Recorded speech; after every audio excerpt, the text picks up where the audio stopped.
Hi Taurus, welcome to your quantum reading. This is for Taurus, Sun, Moon, or Rising. Welcome to my Crosswatchers. Crosswatcher, you could be dealing with a Taurus. Message could be for you. Take it however it resonates with you in your situation. Keep in mind that these are general and timeless readings. If you guys are wanting to check out any of my services, description box is down below with my website link. What was the other thing?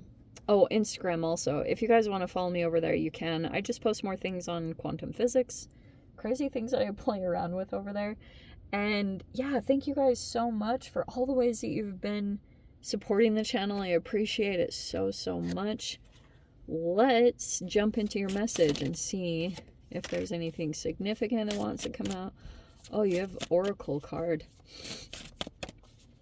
That's very interesting. Okay. We have the Oracle, which I always think of like Neo in the Matrix. Like seeing an oracle, or some of you guys could be, I don't know, this could be about your own sight. That you could have a dream, or you could see something specific and you kind of know what's about to play out, or you see what's going on. It's very predictive, okay, where you would see something coming. But there's like a very I'm almost getting, some of you guys, this could be you. When I do meet Tourians, they are crazy psychic. I don't know what, it must be Venus energy or something. That must be a very highly intuitive planet, because there's something about that. Okay, Taurus. Let's dive in, because we've got a lot going on. We've got empathy. Oh, look, even Venus came out. How appropriate. That's your ruling planet. So rose quartz with the heart chakra. We have azurite with discipline. Saturn. Okay, isn't that hilarious? And then we have this peach selenite with universal chakra and insight. Okay, this is so appropriate. It's like, okay, you have something going on in the energy that when you're self-disciplined at this time, it opens up all these channels of energy for you. And I think that's going to be very much needed, is your empathy, like for another person or for a situation in general. And the insight.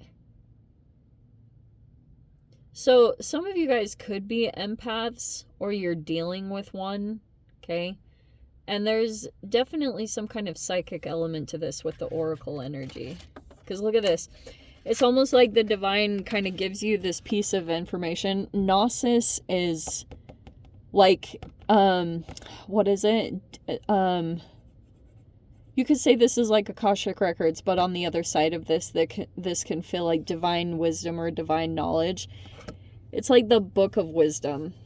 Okay, I know that sounds all very woo-hooey, but I will get around to this. Okay. Oh, how interesting. I just heard this is textbook. That whatever is going on in this situation, you can almost predict exactly what's going to happen, because maybe you've seen it somehow play out in your reality, and I'm almost seeing that you kind of are getting some manifestations together, but there's something here where you have just like a strong feeling. Look, you have your feelings that are picking up on something specific. It's just like there's a lot of sensitivities going on, and there's a manifestation that's in the process of generating something, but it's like you're in the midst of some kind of process, or you might be trying to pull a manifestation together, yes? It's like when you do something specific, when it comes to self-discipline, you open up your empathy, which then opens up these insights, and then you kind of get these feelings or these hunches about something that you know, like you just have this deeper knowledge, or you can kind of see what's coming in some particular situation, because there's the oracle. because the oracle in the insight, like almost like you'll get almost a predictive feeling or a predictive image even, but it's like you have to do these specific things to stay connected to that, and it's like you'll get some piece of knowledge maybe to help you interact in this whole situation. Let's see what comes out. I am going to take that. Look, there's even almost, look, you have this, there's a lightning bolt in the oracle energy. So you see that? Okay. And then you have the telescope. Oh. Oh, is that what's happening? Oh, okay. Wow, I just got my own insight. I'm not going to talk about it on here. It's very personal. But we have the telescope. Holy shiz, that was the deepest insight I've had. Okay, we have energy here, like this lightning bolt of energy. This is going to just hit you out of nowhere, okay? Like a lightning bolt. Like all of a sudden you're just going to receive something really powerful and significant.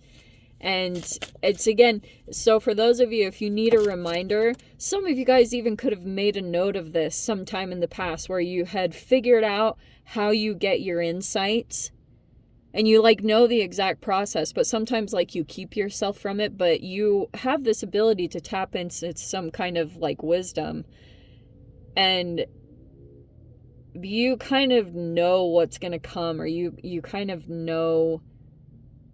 You know something, Taurus. I just want to say that. You have the Ten of Pentacles.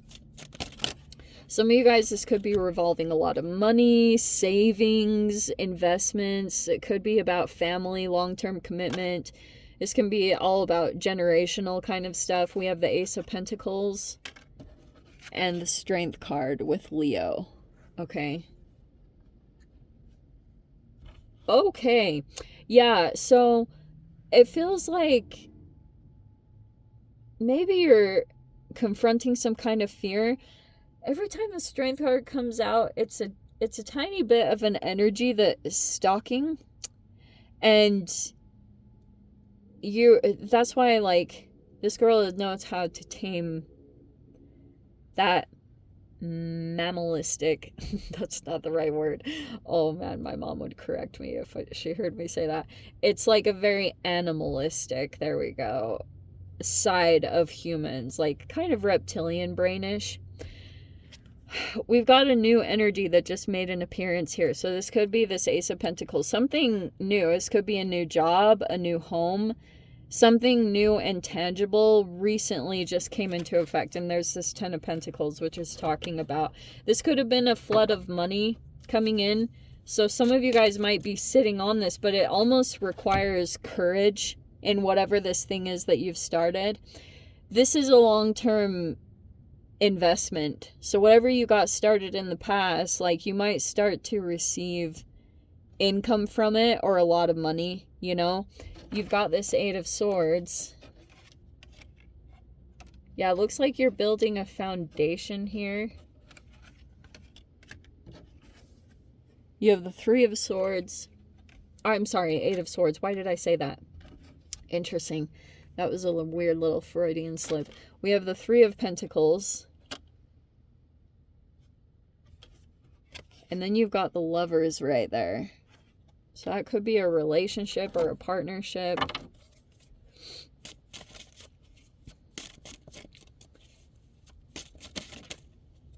Okay. We have the Eight of Cups. So 2 8s at the bottom here,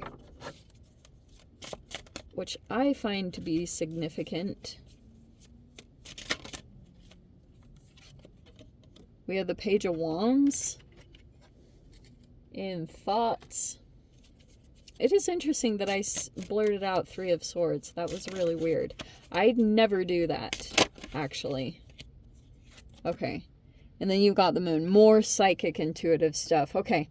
Here's what I think is going on.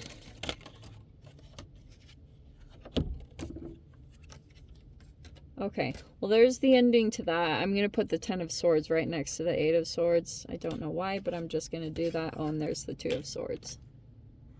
Okay.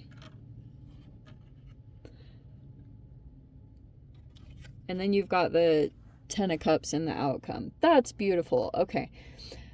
Here's what I think. How do I say this? All right. Whatever this new thing is that you started off, or you develop, if you want it, it's like, you know how when you start a business and then you finally realize how much your bosses were screwing you, you know, like where you could actually have been getting paid more just working for yourself. It's one of those situations, or whatever you started up new and tangible with that Ace of Pentacles. It required a lot of courage, probably because you had to approach a lot of shame within yourself. Because maybe you had energies around you that kind of like switched on you a little bit or didn't quite agree with what you were doing. But it's something about your energy that you kind of know how to tame it. But you have to kind of battle your own energy, or maybe even your own ego, to not get maybe absorbed by the fear. And your self-discipline is interconnected with that, because every time you are self-integrated with Saturn, you'll see a shift in this energy and like the actions, or because it's like whatever you're expressing, it's actually coming out from your vibration or through your communication. It's like people can pick up on things immediately when it comes to your emotions, your energetic state, your level of stability or comfortability. Trust me, I've observed that so freaking much, okay? But I'm seeing here that on one side, there is something very stable that's growing in your reality. But on the other side of things, it's like you have another energy that has been fueling a lot of you moving toward this stable thing, or growing this stable thing in your reality. It feels like to me that it could feel like a bit of a shapeshifter, or kind of like there's something unstable about a person that you've been connecting with, because you have this telescope, which I didn't really get into. It's kind of like this tower, because you kind of you have the oracle with that energy. Oh, there wasn't a tower, so I apologize. It's just kind of that lightning bolt just keeps reminding me of it. You just kind of feel like this energy is unpredictable, and that's why you're trying to build on something and secure it, because you have another energy that you don't know what it's going to do. And so you might be building something to create a firm foundation, so that whatever this energy decides to do, it doesn't like rock you. It doesn't rock your energy. It doesn't destabilize you, because you kind of just have this inner knowing that this is kind of inevitable with this person, because they just kind of shift back and forth. That's why I love the way she depicts this. That it's like, sometimes I call it like a Jekyll Hyde, but you just kind of know with this particular energy that on one side of things they can act one way, and then all of a sudden it shifts. And you've got to create a container for this energy, or the way that it reacts. Like you're very aware of it in your vicinity somewhere, that you're kind of like, it's like trying to just hit those buttons, you know? So I'm getting that you're creating this stable thing so that you can like officially detach from this energy, so it doesn't keep like rocking your boat, so to speak, or destabilizing your energy. Because it's kind of like for you, Taurus, you've had to create an energy within you, like a shock absorber, you know, like, you know, on a car they have shocks. I don't know why I'm even talking about this, because I really don't know enough about that. I used to know a lot about cars, but that just went out the window, because then I got into quantum physics, and, you know, that became my whole world. So you've got something here about, like, it feels like to me that you're preparing to walk away from this energy, if you haven't already, or this environment, whatever you feel like, because it feels a little unstable, or you just feel like it kind of shifts back and forth. In one moment it can be like it appears to be stable, and then all of a sudden it just shifts into something different. But you've got that in your awareness. I think in the past you could have, like, in the times of disconnection, you felt like it could have actually changed, but now you're like, yeah, this is just what it is. So there's like a level of acceptance, but this oracle energies keep saying that, you know, like you can predict something, or you have like a predictive type of quality about you in this situation, that you almost saw something as coming, or you saw that like something was going to happen or take place. And that Gnosis card feels like some kind of, maybe it feels like karmic laws or the laws of the universe are kind of involved in this situation. But interestingly, the final outcome is the Moon and the Ten of Cups, which I find very interesting. It's almost like this interesting connection here. First off, you had 3 tens pop out. I'm just barely recognizing that. 10 of Pentacles, 10 of Swords, and the 10 of Cups. So it feels like to me the Lovers card, some of you guys might be making choices on people or situations, environments, but it feels like also like a connection could be coming together, or some of you guys are already in a relationship and you might be officially like walking away from this one. Because look how they're both, it's almost like, it's interesting the way I laid this out, because I've never done that before.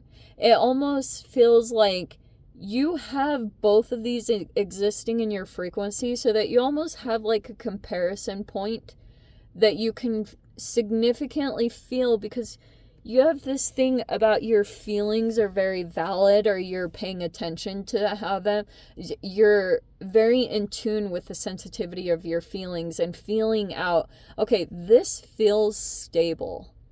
You know, this feels reliable. It feels like, it feels supportive. It feels like I can always rely on it. Whatever that looks like, that's kind of this building force right here. So it can give you a really good sense of like this comparison almost. I know that sounds maybe terrible, but it's going to help you to really go through. This telescope is kind of like, you're going to get this vast awareness of how much this could have like destabilized your energy, or just kind of rocked you back and forth. There's like this that's highly significant in this, which is I think a part of the determining factor. It's just helping you to get more clear, because this feels very confusing. And once you get super absorbed in this, it's hard to see out of it. And to like really filter through your own feelings, especially when you get confused.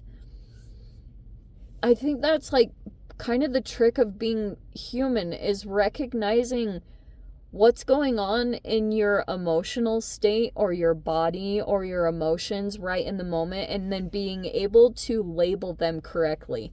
That is such a tricky thing as a human. I've observed that a lot lately, that sometimes I can be feeling an emotion and it might be very negative. Like, oh man, Mercury retrograde. I hate saying things because I'm like, who knows?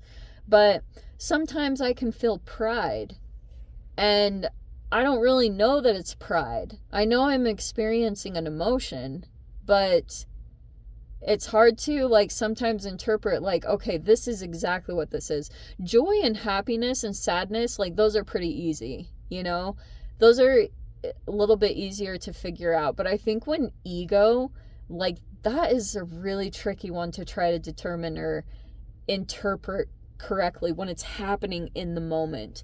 And there's just something that's going on, especially in a relationship, that I think that once you get connected with this energy, and once you're like already linked up with it, you get too absorbed, and then you get like kind of trapped in to like the thoughts or the feelings that just naturally come up with inside of you. Because I do think entanglement is a huge part of this, just who you entangle with you can see a vast difference on how to, like, affects you. I do that a lot. When I connect with certain people, I'm like, okay, is this causing me to be more productive, action oriented? Like, is this making me a better version of myself, or did I just completely collapse into something negative, you know? Which all relationships go through cycles of that, but I think those are kind of like determining factors in this. Do you know what I mean? I don't know if I'm making any sense, but Taurus, let me dive into the extended. I'll see whatever else wants to come out. If you guys want to join me over there, of course, feel free. Go down below, click on the Vimeo link, see it over there. But Taurus, if this is where we leave things, I'm sending you guys so much love. Wishing you all the very best. See you in your next reading. Take care.